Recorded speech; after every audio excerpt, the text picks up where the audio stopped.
Good morning, ladies and gentlemen. Welcome to Breckland Planning for today. Could I first start by doing what we class as our general housekeeping? Fire exits are quite clearly marked on these two doors here. There's another one where the lavatories are, and of course the door where you came in. And I always say it, if we had a fire and the electrics all went out, I don't know if those doors would open. But anyway, try and run out this end. If you're not sure where to go, we will be congregating in the car park. Follow any of this lot because they'll be first out, don't you worry. Phones and mobile devices, could I ask you to switch your phones and mobile devices to silent? If they do go off, it's a £10 fine to the chairman's charity. Our chairman at the current time is Samantha Taylor, and her chosen charities, I believe I've got this right, Taylor's here if not, is Chapel Green and Nelson's Journey. Good. So your money will go to a very good cause, and I might forgive you then if you pay up. Procedure, when each item is read, I have got a list of speakers who wish to make comment. If you'd like to come and sit on the right-hand side, the officer will give the presentation, and then I will give you your cue to speak. And when we've had enough of you or you've used your time, you get the bell. Doesn't mean your room's ready. It means we want you to be quiet. I also have the power of chairman is that I've got a button that can switch your microphone off anyway, unless you're very loud. Let me just introduce my team for the day. I've got, on my left-hand side, I've got Mike Horn, who's solicitor to the council. At the far end, we've got Simon Wood, who's he's got a lovely title, but we just call him the head honcho. He's our main planning officer. On my right-hand side, of course, I have my right-hand woman, and this is Rebecca Collins, and she's another one of those up-and-coming stars of planning. And at the far end, lovely Barbara Greengrass, who's one of our senior planning officers. In front of us, we have Julie from Democratic Services, who is here to take the minutes and make sure everyone behaves themselves, which is a job with me, I know. And at the back, we have Chris, who is our usher for today. And with him, we have two graduate planners who are here to witness how everything happens. And it's Michael and India. And we're wishing they enjoy their time here. Good, we'll make a start then on the agenda for today. Item number 1 is the minutes. Do I have your authority to sign off the minutes of the last meeting? Agreed, thank you. I know some of you weren't present, but... Item 2, this is a good one for you, Julie, is apologies and substitutes, please. Thank you, Chairman. We have apologies from Councillor Attewell, Councillor Annie Blackburn and Councillor Paul Plummer. And in attendance as substitutes, we have Councillor Keith Gilbert for Roger Attewell and Councillor Jacob Morton for Councillor Paul Plummer. That's lovely. Thank you very much. Thanks, guys, for stepping in. Okay. Declaration of interest and representations that have been received. I will take them as each item is raised. Item 4, Chairman's announcements. I've written some things down. I can't say. Oh yeah, panel. First of all, panel. We are going into panel tomorrow with the chairman, vice chairman, and one member only. So it was a bit of a grab to try and get someone. But we do need someone, I believe it's for July and for August. So if you'd like to please try and have a dig in your diaries and see if you can spare us a bit of time so that we can get those matters sorted out. Also, I'd like to have it minuted that because of reshuffles, we've lost, and yes, we've got Councillor Westman who's joining us, and he's got a hard act to follow because he's got rid of Councillor Anscombe with all the reshuffles that we have. And I'd like to say thank you to Councillor Anscombe for everything that she's done, taking part in the committee. She sent me a very nice email saying that she thought she knew everything about planning until she came to the meetings, and now she's got a whole new view on it. Whether that's good or bad, I'm not sure, but I will just assume it's good. Okay, and And yes, I have had complaints that we haven't had an update. So yes, I'm going to give you an update that it's 173 sleeps to Santa arriving. Just so you all know. Right, that's that bit out of the way.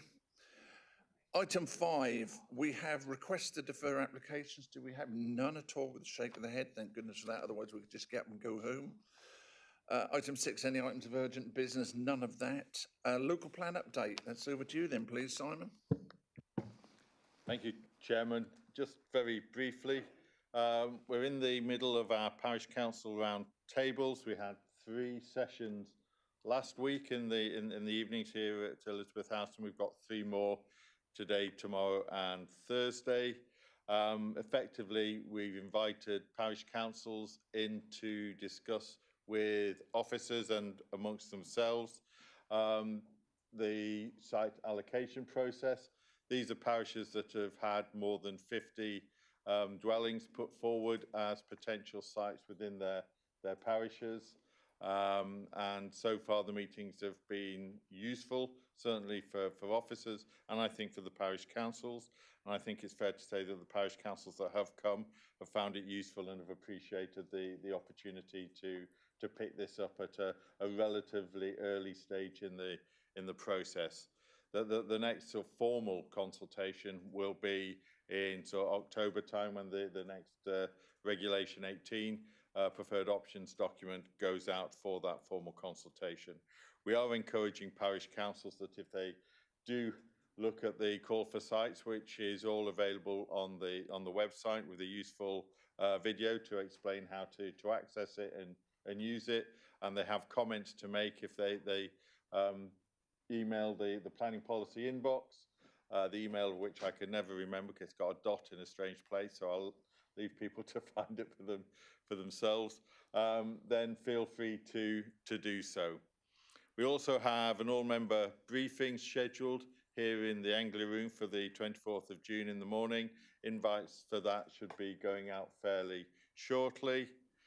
At the moment, in terms of work, we're doing site assessments. We're waiting for the information to be submitted in relation to the larger potential sites, the strategic development areas. That information's due in the second half of July, but we're continuing to liaise and talk with promoters about that.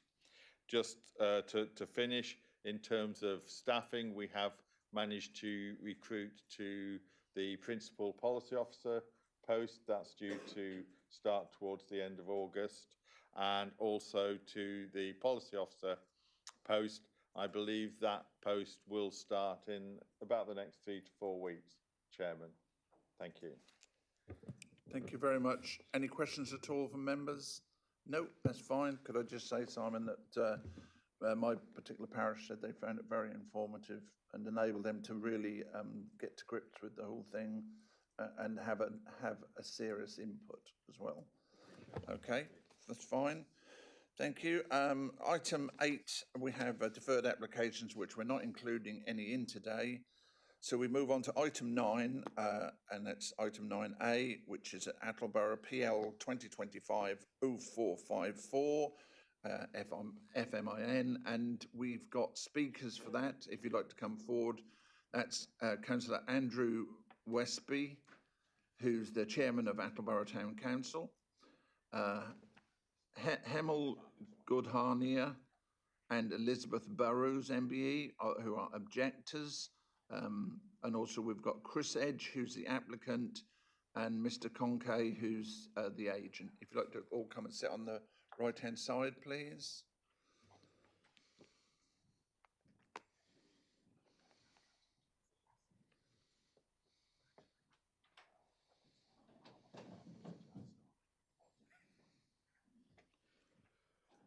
We've missed someone. There should be 5. Andrew Westby, that's you, sir. Hemel Goodharnia, no. Oh, that's who we're missing then. Okay, Elizabeth Burrows, thank you. Chris Edge, you, sir, and Mr. Conkey, that's right. All right, so it's this gentleman here. Well, say gentleman, might be a lady, I haven't said that. Okay, I'll just cross that one out of my list. Okay, thank you. So over to you then, please, Barbara. Okay, thank you, Chairman.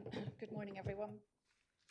So this application is in Attleborough, land to the front of Rosecroft Primary School, London Road, and it's for the construction of a convenience store with access, parking and landscaping. So just by way of an update, members would have received the supplementary report. This included a summary of the comments from the County Highway Authority, which were omitted from the consultation section of the report, but were referenced in the assessment part of the report. In addition, I have noted in the report that the recommendation states it's for delegated approval. This is obviously not the case, and so the reference to delegated approval is removed. So this is the red application site line. And this is where we are in Attleborough in relation to the settlement boundary. You can see housing around and the primary school to the rear. The A11 is to the left. And this is where the site is in relation to the wider context of Attleborough. So the town centre is, the main town centre is here, A11. And that's Dodds Road because that's referred to in the report. So you can see here the convenience store to the rear of the site, parking to the front, a new access and some suds to the side. And you can see it's sandwiched between the access into and out of the school, which is here, that's into the school and then out of the school. This is what the shop will look like and the floor space. And this slide shows the connectivity. So there are footpaths either side of the highway and a shared cycleway footpath to the north and then two pedestrian crossing points. So this is, the site is behind that hoarding and this is the access, the exit from the school. That's the entrance to the school and you can see the site just at the front here and then that's the school behind. This is looking east along London Road, again the site behind the hoarding. And again looking further east along London Road. And this is looking west, so again the site to the foreground here. And that's the school entrance. And looking further west along London Road. So I'll take you back to the site plan.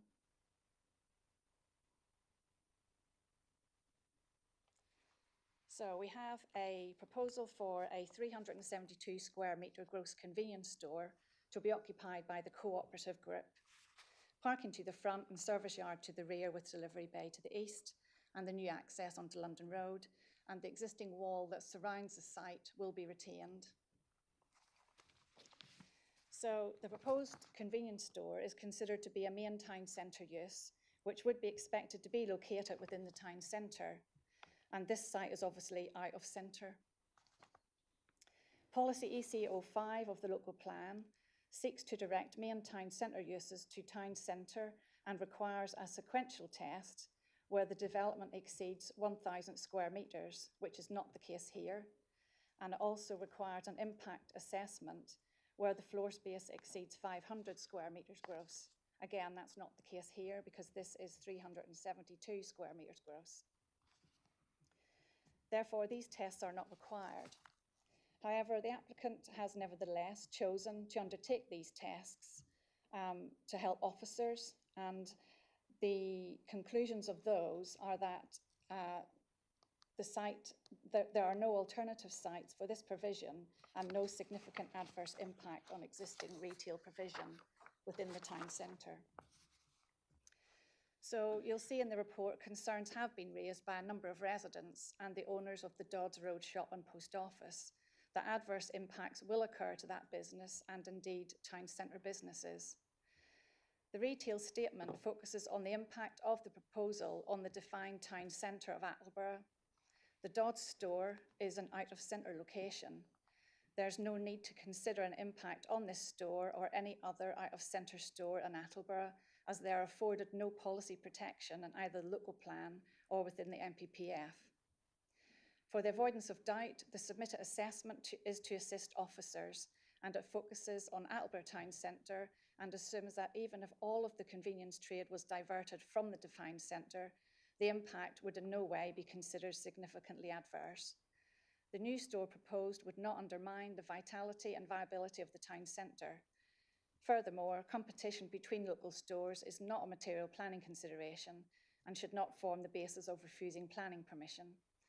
So the development is considered acceptable in principle. So looking at access and car parking and highways impacts, the applicant did submit a transport statement which concludes that the proposals would not result in a detrimental impact on highway safety. Sufficient parking has been provided to the site frontage, which complies with the standards for new developments in Norfolk 2022. But as you can see in the report, members, concerns have been raised by residents regarding the conflict of vehicles and pedestrians using the shop and the school, especially at school drop-off time and pick-up time, when it's already very congested and pupils are crossing the road. Concerns are also raised that the new entrance next to the entrance of the school for a use which would generate traffic movement relating to lorries and larger vehicles would have a negative impact.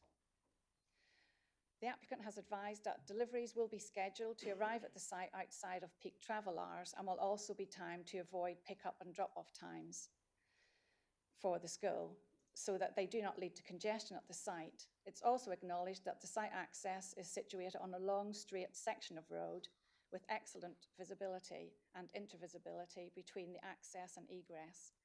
Furthermore, the access and egress to the school will only be used for short periods of the time during school pick-up and drop-off when traffic becomes slow-moving, which reduces the likelihood of any risks of conflict. Obviously, the County Highways Authority were consulted and raised no objection and state that the highway arrangement in the vicinity of the site is busy with side roads and frontage. They said the access proposed is acceptable subject to conditions. So in terms of the design, the unit's single story with glazing facing the car park. The building is pitched roof with timber effect cladding to the entrance gable and buff bricks and grey roof tiles in keeping with the context of the site, the school building to the rear and the existing buff boundary walls.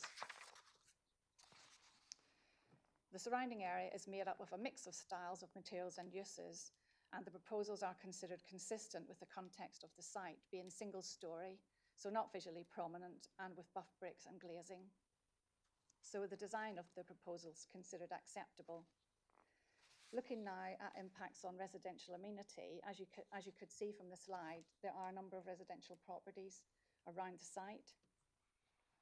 And concerns were raised by residents, and these are acknowledged in respect of light pollution, general noise and disturbance from customers and deliveries, and the presence of activity in an area where previously there was none during the evening hours.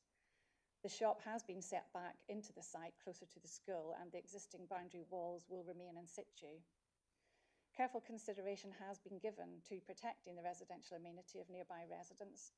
Opening hours are proposed from 7 AM to 11 PM each day, and this will be restricted by condition of any consent given. This is not considered to be unreasonable for this type of location on a main road into the town. Also, the location of the service yard to the rear of the building will acoustically and visually minimise any disturbance. And a delivery management plan will be put in place by the applicants to avoid deliveries during sensitive hours of the early morning and late at night, and to avoid peak times for trade. The Environmental Health Officer does not object to the application. No external lighting is proposed other than within the service yard, and a condition is proposed to be imposed on any consent to control the imposition of any additional lighting which may come forward. And inevitably, it's acknowledged there'll be more visitors to the site and later into the evening than currently, but it's not considered that this would lead to significant loss of privacy or noise and disturbance to nearby residents. So the proposals are considered acceptable in terms of impact on residential amenity. Issues of ecology have been addressed, and these are acceptable to the council's ecologist. Issues of flood risk and drainage have been addressed with the provision of the Suds Basin and a condition which would tie up the implementation of the drainage strategy proposed.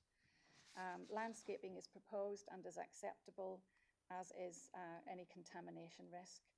So officers are recommending approval subject to the conditions as set out in the report, also delegated to the Director of Planning and Building Control if required. Thank you, Chairman. Thanks for that, Barbara. Okay, I've got Councillor Andrew Westby, who's the Chairman of Attleborough Town Council. You have 3 minutes, sir. Yep, I'll soon tell you if it comes on. Yeah, you're away. Okay, thanks very much for your time and allowing me to speak. As you say, I'm speaking on behalf of Attleborough Town Council.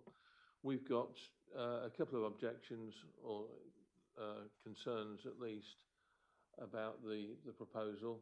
The first being the traffic and highway issues, and the second being the effect on local businesses.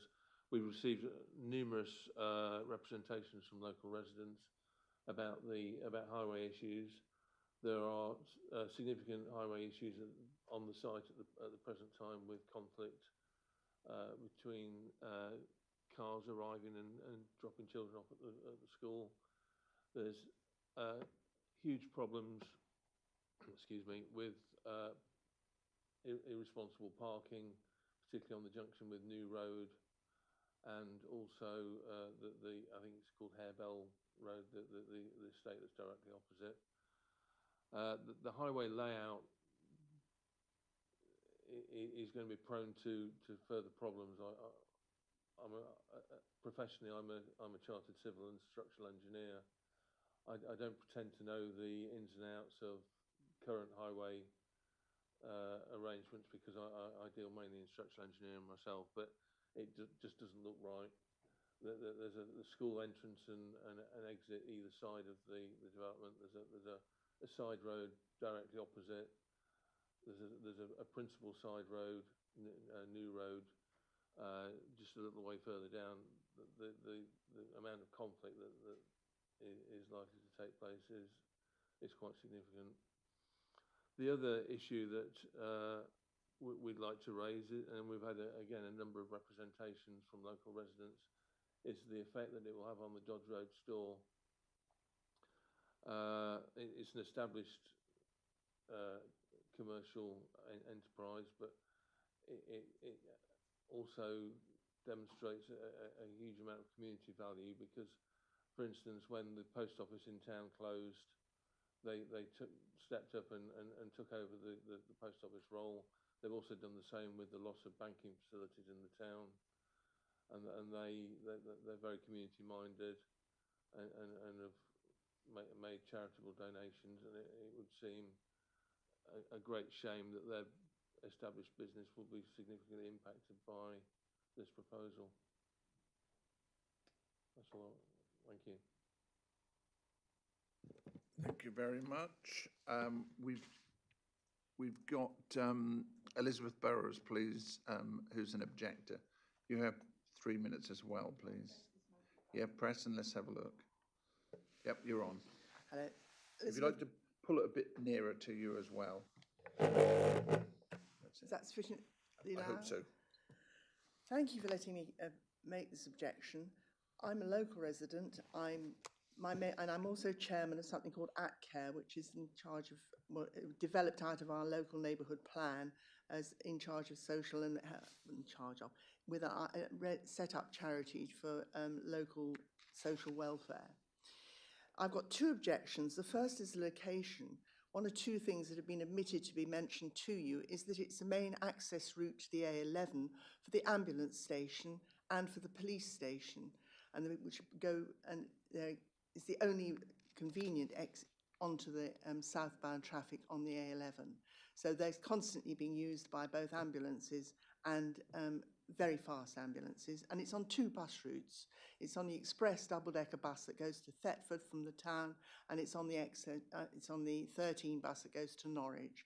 So it's got buses going up and down that road, it's got ambulances, and it's got emergency vehicles going on to the A11 as the southbound access, the quickest access for emergency vehicles, which is an important factor on the access. It is extremely busy and badly parked, as Andy Westby has mentioned, outside the school, which is a well-supported school with no parking. There's no parking for cars to go into the school, so it's all along that main road, which is going pick up and arrival time for pupils and children is extremely busy and very dangerous as a road with fast-moving traffic. It's also the main access onto the A11 for the majority of people commuting. If they're not going northbound, they go southbound through down onto the Breckland roundabout. So it's not just an ordinary main road, it's a very, very busy, it is probably one of the busiest roads in Attleborough. So the location is totally inappropriate, particularly with all the school traffic going in and out with children on scooters and pushchairs and parents. And however well-intentioned, people are not going to not shop at that time, they're going to be using the shop as well. And with retail vehicles being for the shop facility would be really, really dangerous. It's an accident waiting to happen. You say crossing points, they're not pedestrian crossing points, they're islands in the middle of the road. And in fact, they're not even wide enough to take a bicycle, she says, as a cyclist. You actually have to put your bicycle diagonally because the islands themselves are insufficiently wide. So to cross that main road is extremely dangerous. The other thing I wanted to say was the social impact. Like most Norfolk towns, we've been deprived of a lot of the basic facilities, and yet there's huge building programs going on. The loss of the post office in Attleborough was a huge issue, as was the loss of banks. Prior to the loss of that post office, the main post office, you as a planning committee granted a licence to Dodds Road Stores to run the post office. They stepped up, and not only did they cover for the lack of post office, they are the main facility for all the businesses to put their takings into. They come down to Dodds Road to do their banking. They're the main facility. Stop. Sorry, if you'd like No. just sum up. Thank you. My main summary is that it has a huge social impact on the town, as well as a very dangerous site in terms of location. Thank you very much. Thank you. I've now got Chris Edge, who's the applicant, and also Mr. Conkey is with you to answer any questions that members may have later. Thank you. 3 minutes, sir.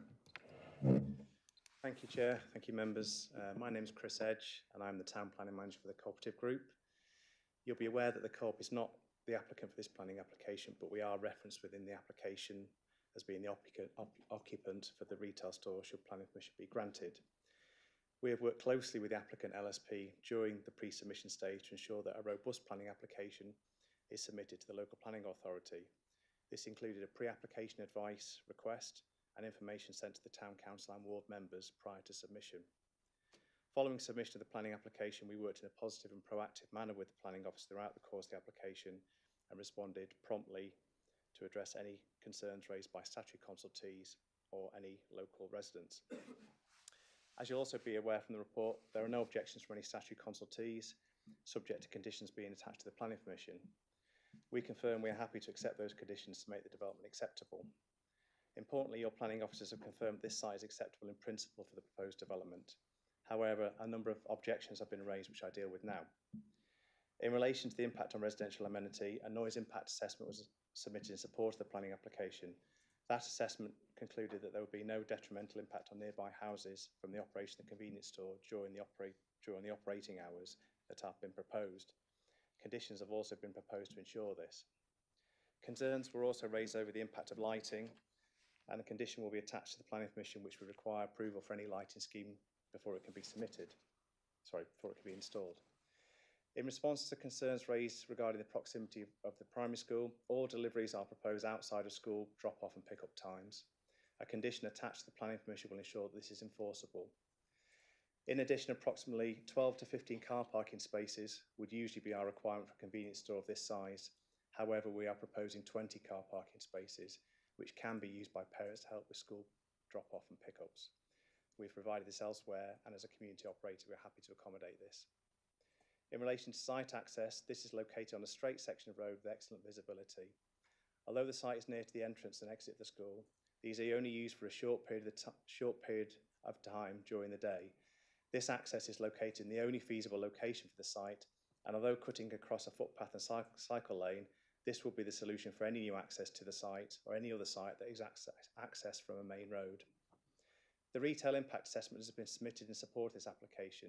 This was requested by the planning officer despite the size of the convenience store falling below the threshold for this assessment. Nevertheless, this assessment was submitted and no other sequential sites were identified and no impact on any other defined centre is estimated. Your planning officers agree with this assessment. Overall, the site is located within a sustainable location for a new convenience store and is compliant with the relevant national and local planning policies. It would bring a vacant site into an active use and provide a number of employment opportunities for people in the area. For these reasons, it is respectfully requested that you follow your planning officer's recommendations and approve the application subject to the proposed conditions. Thank you. Thank you very much. It's open to questions from members. I've got Councillor Gilbert and then Councillor Bambridge and Councillor Clark. Thank you, Chairman. There's a couple of points. Interesting to say that the crossing points are just islands in the middle. Is it possible to include probably a pelican crossing in that vicinity? There is one just like that outside Tesco's in Watton, and that's only probably 50 yards from the traffic lights, and that works well. It will give a safe crossing point, you know, for pedestrians to the store. The other point I'd just like to mention is the effect on the Dodds Road store. And I hear that they are very community minded and help with the community. I hope the community will also be Dodd minded. Just because this is there, no one's forced to use it. So if the Dodds, you know, shop is very well used, very well respected and very well liked, the fact that there's a co-op down the road doesn't mean to people have to go there instead. So they're my 2 points, particularly the crossing one. Councillor Bambridge, please.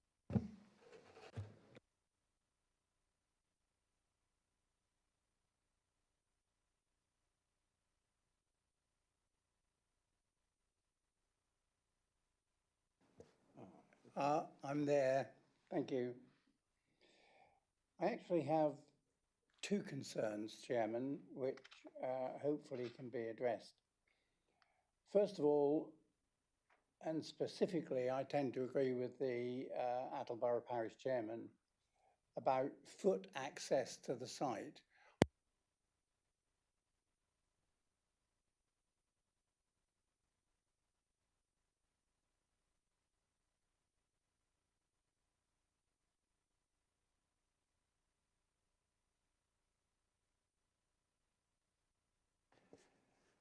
This one has come on straight away. Right, specifically, I'm concerned about the foot access to the site. It is a school. We have this dual access, which means it's a very difficult site to manage and handle, and it has specific problems. And I really would like to be assured that pupils can enter and leave the school without any additional danger to them from the development in the middle of this grassed area, I understand, that's in front of the school. It seems an odd planning condition, and I'm no expert, but looking at it, and it's not my concern, I know, it seems to me that alternative methods could have been used. So that's one concern, which I'll ask officers to reassure me on. The second one is about the longevity of the conditions that are placed on it. We all know that co-ops often build shops and then in 2 or 3 years they sell them on to somebody else, and that goes on. And I would like to be assured that the conditions absolutely apply to the site and not to the person who's building it and opening it straight away.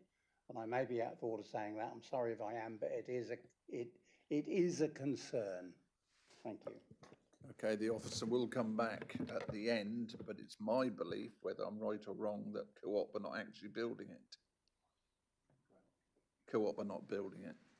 So if Co-op decide that they want to move off, then, I don't know, as the Safeway, someone else will probably jump in their shoes. Okay, Councillor Clark, please. Thank you, Chairman. I've got a couple of questions for our officer, but also happy for the applicants to comment and drop in there. One is in terms of having read all the comments from highways, in terms of the hours of operation and deliveries, if perhaps our officer can confirm those times and how they coincide or not with school drop-off times, but also have we had any comments from the education authority in terms of the school? Was the school happy with it? That's one issue. Question. The other comment I've got is under 2.6 in the report, main report, whether this is a highways comment or officer's comment. It says, furthermore, the access and egress of school only used for short periods of the daytime, pick up and drop off times, when traffic becomes slow moving, which reduces the likelihood of any risks of conflict associated with access proximity. In other words, the traffic's going slower. So I wonder if that's the officer comment or the highways comment. And the other observation I've got is obviously whilst we've got school pickup times, obviously all of us will know in our wards that people sometimes arrive a lot earlier than the sort of scheduled times, and you get a build up of traffic in sometimes restricted areas, so people arrive at times before they're probably meant to. That's the reality of the situation. So I'm really looking for a bit of reassurance on those 2 points. Thank you.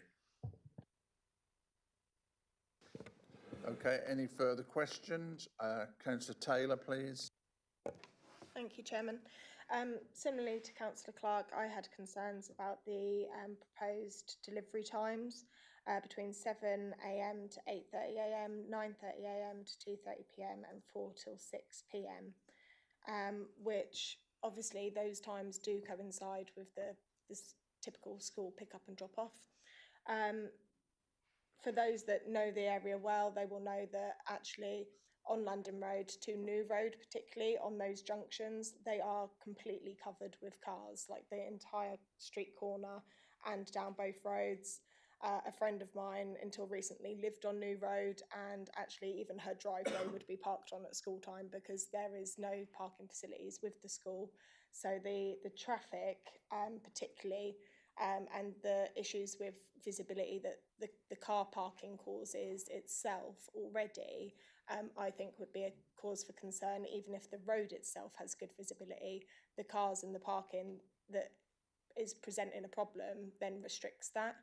And I do think that if we were to include the delivery management plan at these times, that would escalate that issue further.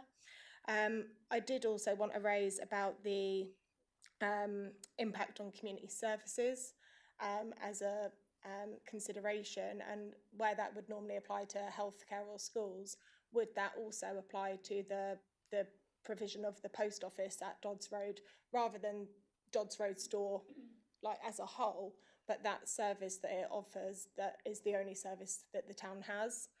Another thing that I just wanted to raise as well was it's been referenced that the siting of the building itself has been set back so that it doesn't have an impact on the amenity to the neighbours and the houses.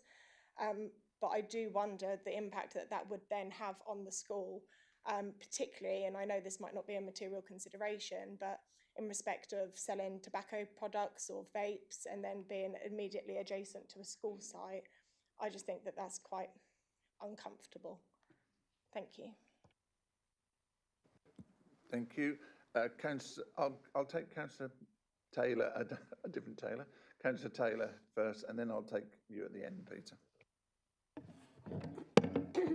Thank you. A number of my colleagues have spoken about the delivery periods. My understanding is that the primary school has a breakfast club that starts at 7 in the morning, and then wraparound care after school, which closes at 6. So my understanding is that the associated condition would then perfectly ensure that deliveries would happen in that morning period when children are being dropped off for the breakfast club, or just at the tail end of that school drop-off period. So I think irrespective, and I understand, you know, it is a normal condition, it's a reasonable condition to impose, but I think the times set out in that condition are not appropriate in that, particularly in that morning period, because of the wraparound provision at the school. So I'd like to see that adjusted, please, with the, you know, consent of the applicant. I think we can pay some attention to that to resolve some of the issues. Can I just check one point, please, with our officers? The history, the planning history of the site, I understand that there's no extant consent on that specific, within that specific red line, but there is residential consent in the on the other sort of island site within that sort of area. I just want to check that, because one of the public representations talk about extant planning consent, so I'd just like that confirmed. And then do we have an image which shows the two sites in terms of the cumulative effect of this, because no one's talked about the cumulative impact of having the residential, the school and the retail offer. So getting a bit of clarity on that would be helpful. Thank you.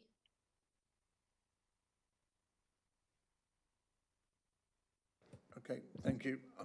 The officer's preparing questions, all your answers anyway, to all the questions that have been told. If I just take Councillor Wilkinson, please.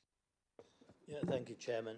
A lighting plan was mentioned by the developers, and will this include any signage? And is any luminous signage planned, which could have an impact on residents opposite? And as I understand, when it's a one-way system into the school, when they drive in, is there not a drop-off point outside the school, and then they drop off and come back out again, which should prevent any drop-offs on the main road? Thank you. Okay, we're almost ready for a massive presentation by the officer. I don't know who you are. Oh, well, I hope so. Councillor Taylor, do you know if there's a breakfast club at that? Because it is, oh, there is. Good. That's the question we didn't know the answer to. So very good point brought forward. And it is a junior school, I gather. It's a 3 primary. Sorry? Like a 3 primary. So, a primary one, yeah. Yeah. Yeah. So, so from infant I'm not through sure you said junior. about vapes and cigarettes, so I don't think that particular item is a threat, but it's still there and it's still promotional. So I agree along the lines of whoever raised that. And now I'm waffling while the officer gets ready to respond to you. So you better be quick, otherwise I shall start singing and telling jokes, which will be, who said, oh God? Sorry, Chairman, I'm trying to look up Councillor Taylor's question about what the extant consent, if any, was for the site. So, and the history is quite complex. So that might take me a minute. Do you want to look that up while I, thank you. So, there was a lot of questions there about the highway safety and whether that's acceptable or not, including the delivery of a pedestrian crossing, a foot access to the site being in conflict, the operation of the deliveries, whether the traffic was moving slowly was a comment by officers or the Highways Authority, and then we'll lead that into the Breakfast Club. So your statutory consultee, which advises you about highways conflicts and whether this is an acceptable position for a retail use with car parking and an access in between or located close to access and exit to the school and opposite, advises you that this is a safe and acceptable position for an access for a store. That's what your statutory consultee has advised you. The road is very wide. The road has restricted parking. There is no parking outside the front of the school or on the opposite side of the road. Any illegal parking you cannot take into consideration in the determination of this planning application. There is a very wide footpath there. There are pedestrian islands within the middle of the road. Again, the road is very wide. Having an additional access point here with cars coming in and out of that road automatically slows vehicles down. And that is what your officer report says at 2.4 or 2.6. I can't remember what you said, 2.6. And that is an officer comment, but it's a common concept when we're dealing with roads, especially long straight roads where there is an issue with fast moving traffic. And although it is a 30-mile-an-hour road, often vehicles travel at speed here, and there are often police surveillance because of that in this location. So having an additional access point, cars moving in and out, that will actually slow down the vehicle movements, make people more aware of their environments and what's going on around them. So in terms of having a pelican crossing or any other additional crossing points, wider islands, that isn't recommended by your statutory consultees and therefore is not necessary to make this application acceptable. With regards to the deliveries, so I understand the point about the breakfast care, but the point of the in access and the out access is that vehicles drive into the school, they drop the children off at the front of the school, where teachers meet their children, they take them into the school, they come out the access point. The point of the deliveries condition is not to stop deliveries coming in, or it's to restrict when the main majority of kids are accessing, small kids are accessing the school, and that main time will be about 8:45 in the morning. So between 8:30 and 9:30 in the morning, that's a whole hour period. And we need to remember that this isn't throughout the entire period of year. Kids have a lot of time off school. Having a kid, I know that. So, you know, we are only talking about the morning slot, and also in the morning slot and not in the evening slot, to be completely clear, because you need to know that to take that into considerations. Again, there is a drop-off facility at this particular primary school where you enter the site through the access point, you drop your kids off at the front of the school, and then you drive out for those driving. And that's attempting to assist with the vehicle issues in the location. Again, I note your issues about car parking. Again, I need to mention that there's restricted parking in front of the school and on the opposite side of the road, so you can't actually park there. And as the applicants have already alluded to, they will be providing 20 car parking spaces, which are not currently available in the wider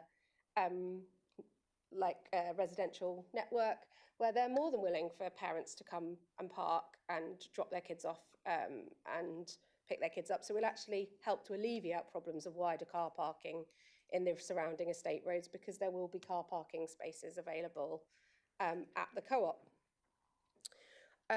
So the deliveries conditions is recommended for the Highways Authority, and therefore that is the consideration for you members today. I think that was the traffic issues.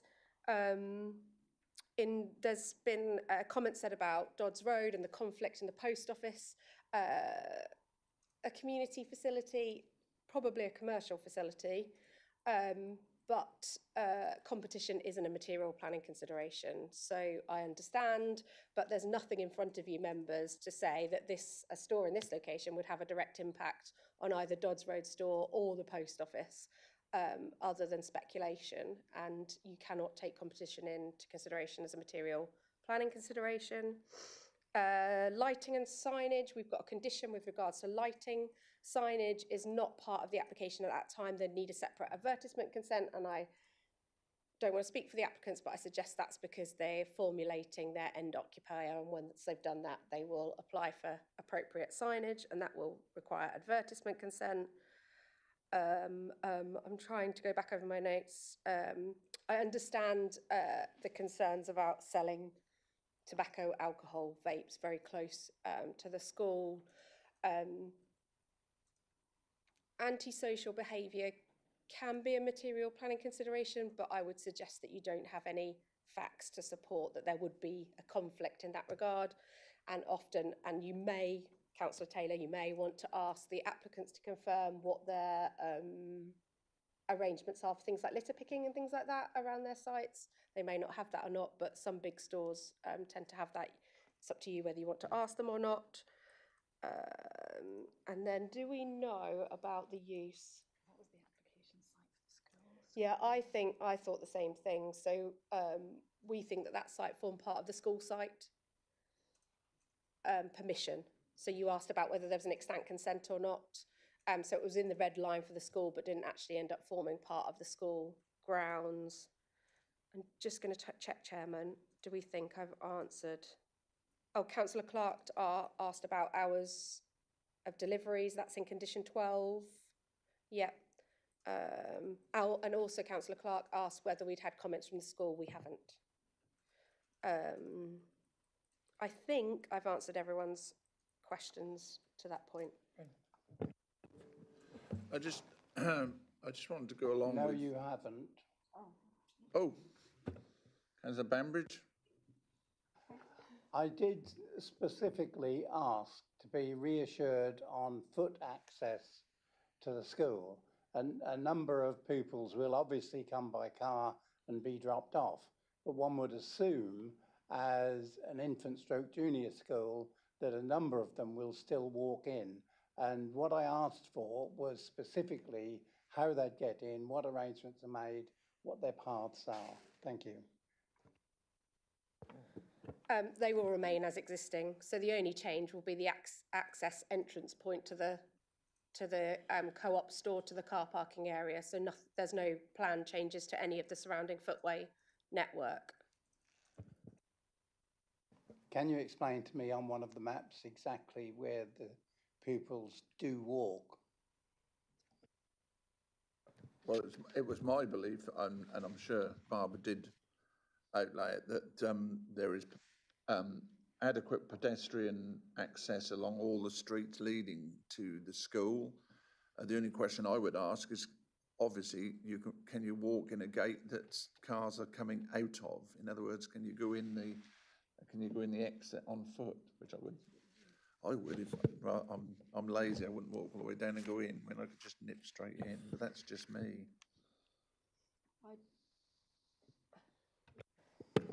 What I would say is, what is the relevance to this application? So this application isn't to change the arrangements for access or egress to the school, and how the school allow or don't allow their students in or out of the school is down to them.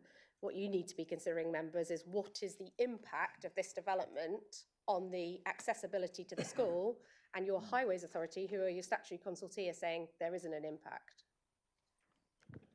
I think the problem we have with dropping off of students, or children, should I say, is we try to think we'll adopt the American principle of the car pulls up, the kids jump out and you drive off. That doesn't happen. My family, as probably many of you know, live in Canada. There is stewardship there. It's either run through the PTA or partway of the school, that when you stop, your kids jump out, there is someone to take the children across an element into the school where they cannot come back out, fencing and what have you. So you're not just dumping them off on the curb. We have a tendency to do the first bit and not to finish.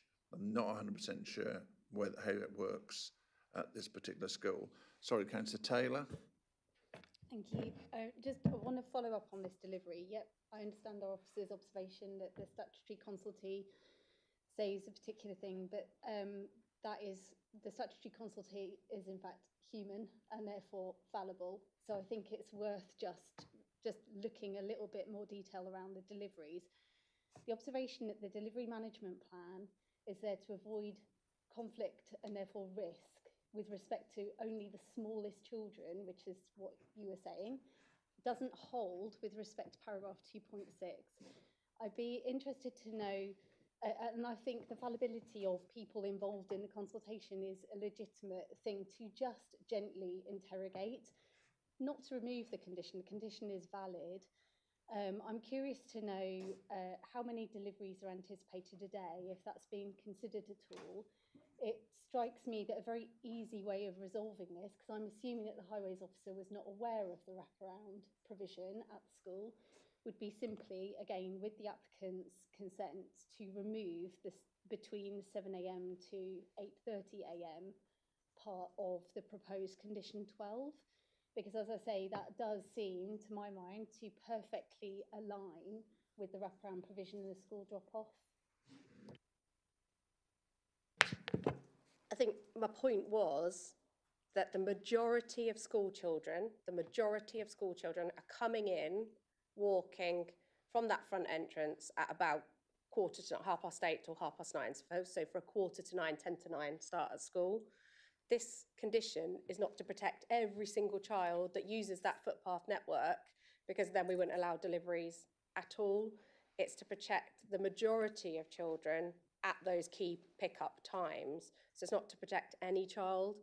And therefore, you know, with any condition, we have to meet the tests of applying a condition. It has to be reasonable, related to the planning permission. It has to be for a planning reason, you know, and I would argue that restricting deliveries all through the morning would be unreasonable, because also they need to operate a business from this point. So deliveries in the morning are pretty common for stores of this type.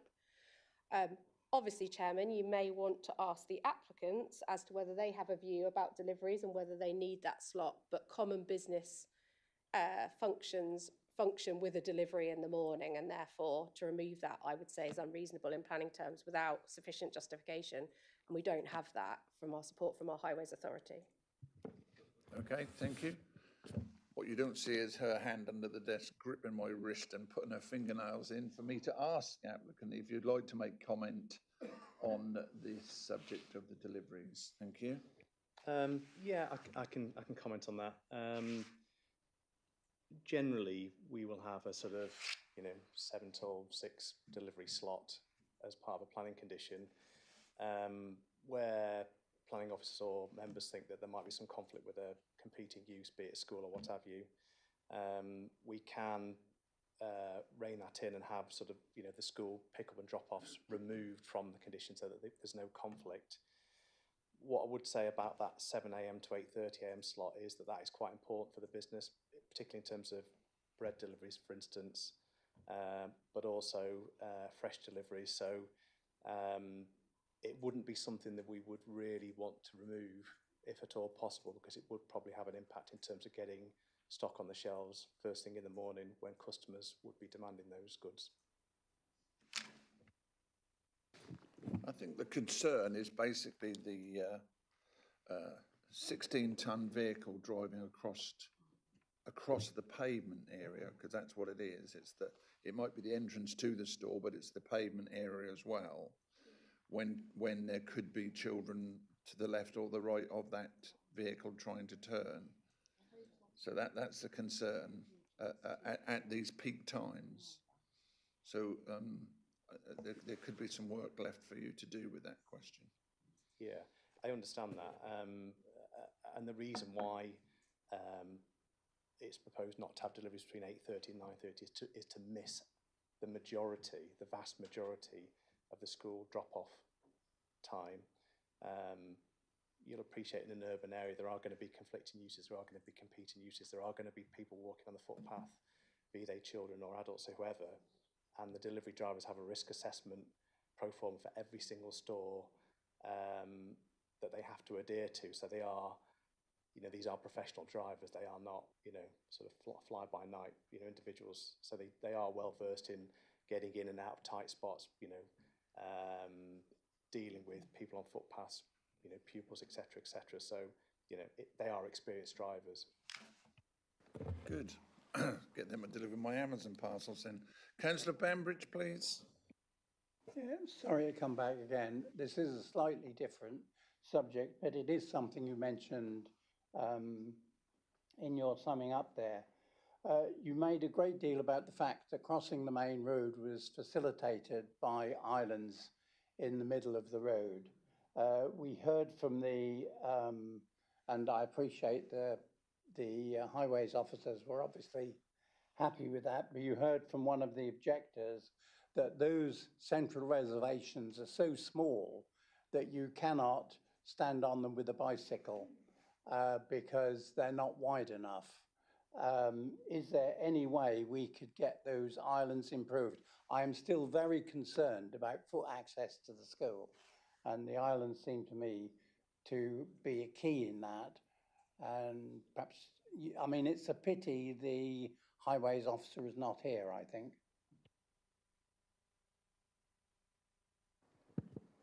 this application cannot be asked to put right existing issues with the road network, only where there's an additional impact and your statutory consultees is telling you there isn't. Sorry, my answer to that would be that may well be true, and I accept that it is, but you are still asking us to put in an application which on the surface increases danger to people who are already there as well.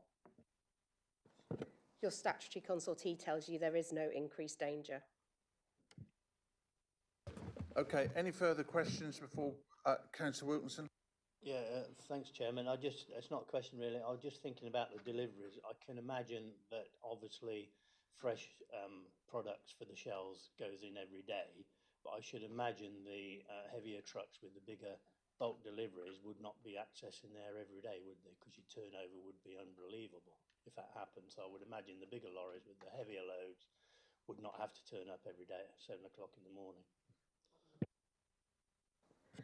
Sorry, just to clarify that point. So the transport statement submitted is the worst case scenario, obviously, but it does say that a total of 2 rigids a day could arrive on any one day. It is the worst case scenario, I accept that, and a total of 1 van. So that is their worst case scenario about what could happen on a daily basis. So just to clarify, and Councillor Taylor did ask that question as well. So it's 2 rigids and 1 van on a daily basis as set out in the transport assessment.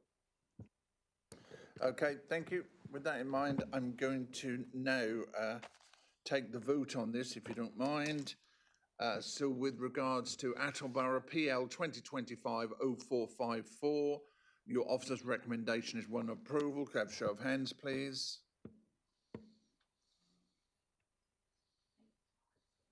And those against? Okay. Okay, thank you. This item is approved. Thank you very much. Are we all right to move on, or does anyone need a comfort break? No, we can continue. I don't know why I looked at the older gentleman when I said that, but there, I'm holding it, so I'm sure you can. Okay, so we're going to move on to Thetford. It's 9B, it's PL 2025-0461, which is a variation,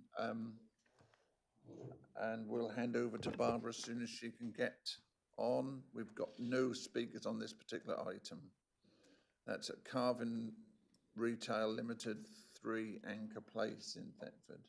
Barbara, ready? Go. Thank you, Chairman. So members, we are in Thetford, Carvin Retail Limited at 3 Anchor Place.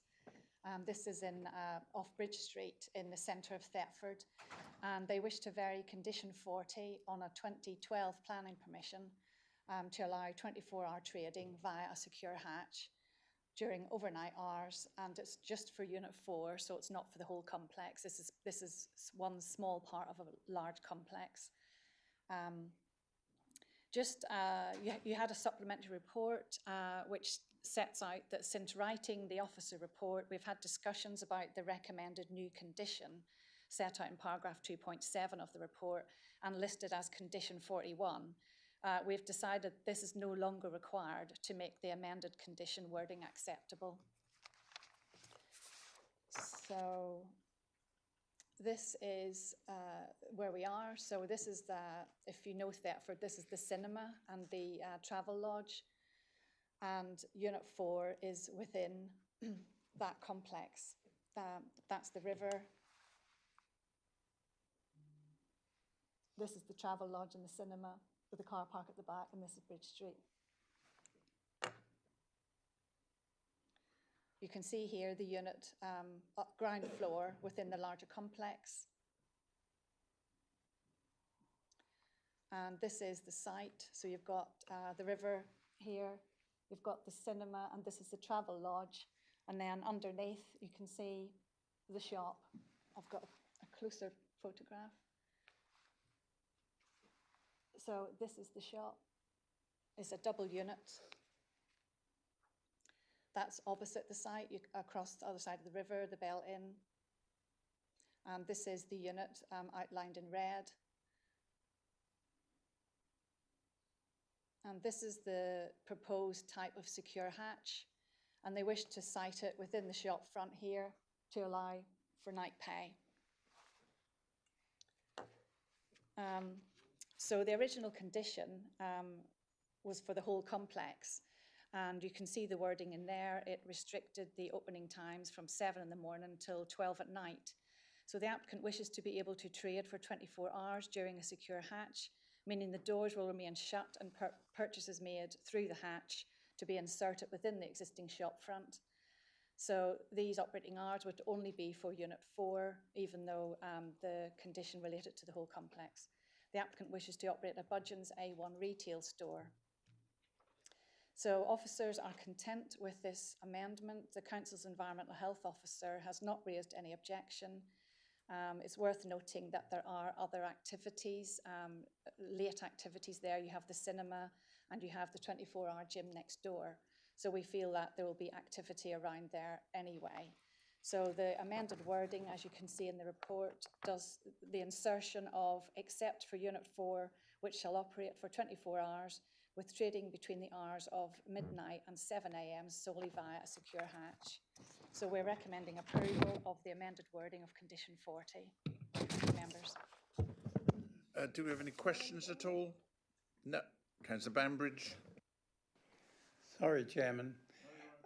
Can we assume that the 24-hour trading through the hatch will cover the entire range of the store's product, or is it specific to particular items?